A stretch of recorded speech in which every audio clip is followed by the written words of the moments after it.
Good morning, dear students. Let us begin our science class. We are learning changes in the world around us. Today, we are going to learn about characteristics of chemical changes.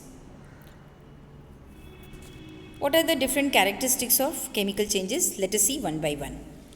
First characteristic: new substances entirely with new properties are formed during a chemical change. We know that a new substance is formed when a chemical change takes place. Atoms present in the starting substance, means the main parent substance, are rearranged to give new chemical combination present in the substances formed by the reaction. So what happens? The chemical composition of the parent substance changes into something else to form a new substance. The starting substances are called reactants, means the parent substances are called reactants, and the new changed substances which are formed are called products. Now let us see some example. Wood in a fire. Now we know that the molecules of wood have been changed into new substances when wood is in fire. What are those new substances? Ash and soot are the substances which are produced on burning of wood. So wood is no longer a wood and changed into ash and soot. So this is a chemical change. Now burning of magnesium rod is taken, or magnesium element is taken, and you know this magnesium element is lustrous and it has got a pink tinge, and when this magnesium is burnt, what happens? It changes into magnesium oxide, and when it changes into magnesium oxide, it changes into some new substance and loses the luster, even the pinkish tinge, and it becomes white powder. So this is how chemical change is taking place. Magnesium, when it is burned, it changes to magnesium oxide, a new substance. Now let us see the second characteristics. A chemical change cannot be reversed to give the original substance. We know that when chemical change takes place, the original substance cannot be regained. Why? Because a new substance has been formed which cannot be reversed to the parent substance. For example, milk to curd. When milk is changed into curd by adding a small amount of curd into it, or by adding some lemon or vinegar into it, it changes into curd. And this is a chemical change. Why? Because curd cannot be reversed into milk, and the taste also differs. You know, the curd tastes different from milk. Curd is sour in taste and milk is somewhat sweet in taste, which totally changes the composition and cannot be reversed. The same happens with cooking of food. Cooking of food is also a chemical change, because you can see here the uncooked food, it is quite bright in color, green, red, orange, yellow we can see here, and when it is cooked, the color changes, the odor changes, the flavor changes, the taste changes. So composition changes from the raw to the cooked food. So this is a chemical change. Third characteristics of chemical change: chemical changes are accompanied with change in energy in the form of heat, light or sound. So when chemical change is taking place, what happens?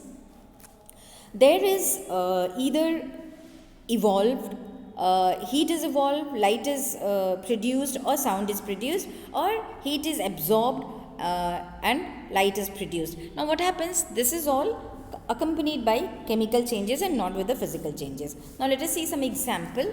See here you can see a quicklime which is, when comes in contact with water, it changes into slaked lime and it produces heat. If you touch this mixture of quicklime and water, you will feel it is warm. Bubbles will come out and you will feel it is warm, more than warm, hot.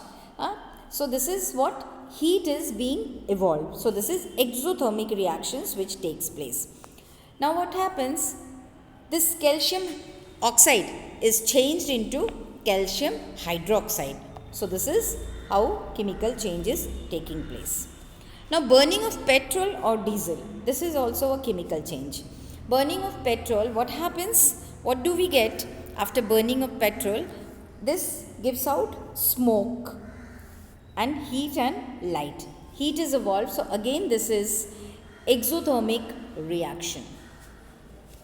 Bursting of firecrackers, we all know what happens when firecrackers are bursted.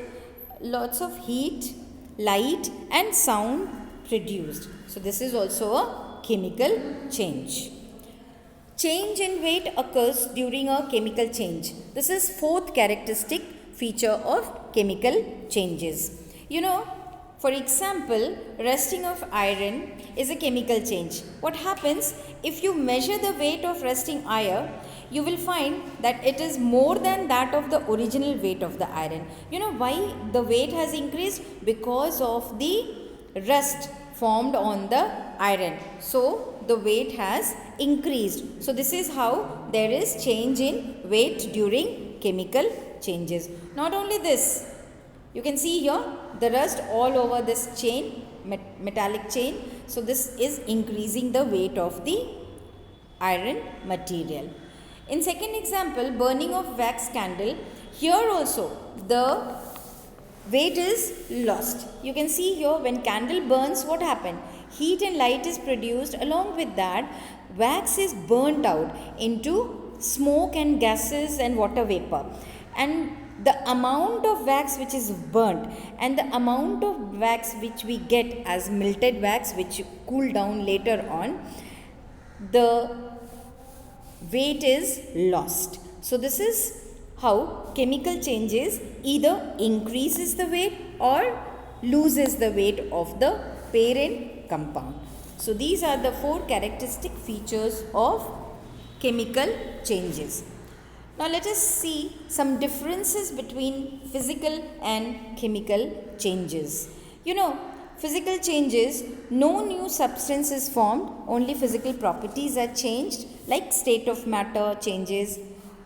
New substances are formed with entirely different properties in chemical changes. Physical changes are temporary and can be reversed if the conditions are reversed. Chemical changes are permanent and cannot be reversed. Heat or light are given off or absorbed in negligible amount in physical changes. Heat or light or both are generally given off or absorbed in chemical changes, means exothermic and endothermic reactions takes place. Usually there is no loss or gain of weight in physical changes. In chemical changes, weight of loss or gain of weight are accompanied with the changes. So this is the basic difference between physical and chemical changes. Thank you, children. We'll be learning about controllable and uncontrollable changes in our next module. Thank you, children.